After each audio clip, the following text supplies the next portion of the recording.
Hey guys, got another quick update for you today. I've managed to get the Spark DPS to over 130k, and I just want to show you how I've gone about that. So as you can see here, we are sitting at 130,483 Spark DPS, and these are due to some significant changes to the gear, as well as quite a passive tree overhaul, which I'll show you in this video. The first thing we have is I've got this focus.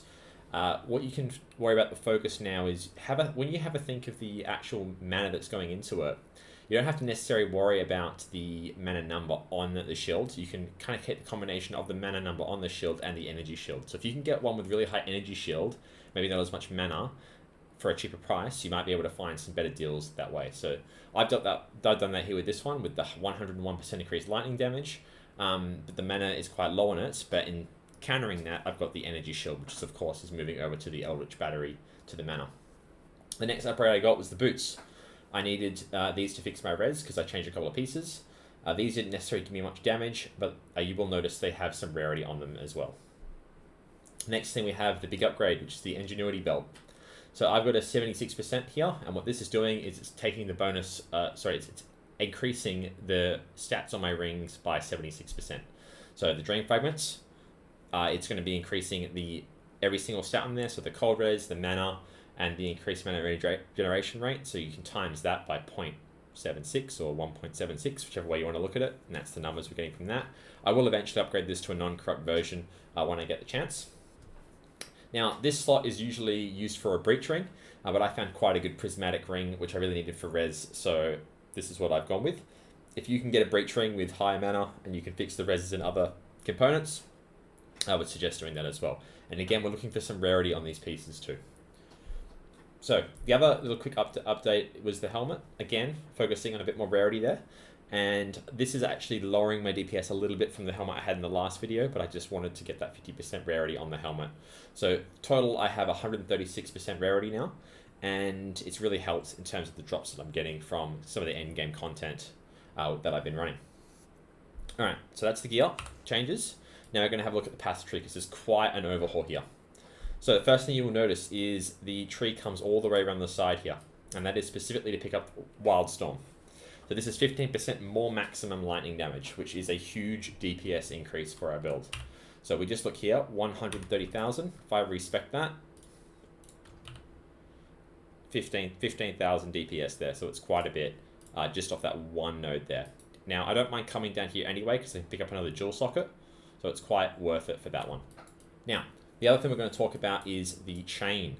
So these nodes here, these branching bolts, these are, if you get all three of them here, we get 100% chance to chain, which is helping us with our clear.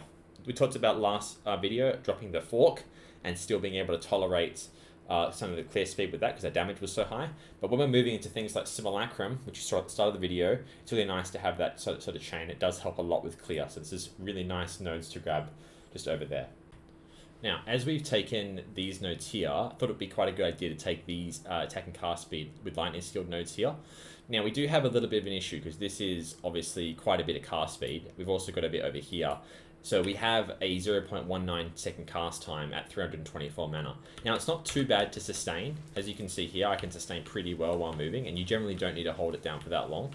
But we do have a solution for that in the future. I am going to be upgrading my wand to have the mana regen rate instead of the crit hit chance. As we're not crit, I don't need that stat. So that will be my next upgrade, and it should allow me to nicely sustain that one there. Now, the other kind of big upgrade I've got is the jewels. So with the jewels, I've really aimed for the, not that one, that's probably not a good one to look at. It was this one here. So Magnitude of Shock and Energy Shield as additional stun. I've tried to get additional stun as like kind of an extra jewel bonus on as many things as I can, so I can maybe start dropping some of the stun nodes. At the moment, I'm feeling pretty comfortable with stun, but it's pretty close. I'm still experimenting over here with dropping these and maybe getting these ES nodes, but it's a fine balance for now. I'm just trying to figure it out. But we're really aiming for that shock magnitude. So at the moment, I think I've got 44%. Obviously, times 2, so it's giving us 88% shock on the enemy, which is extremely nice additional damage. Doesn't show up on tooltip, but it's really, really effective way of scaling the DPS for that one.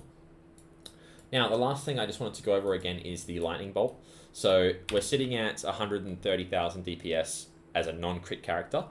Because we are non-crit, we can pick up the lightning bolt annoyance.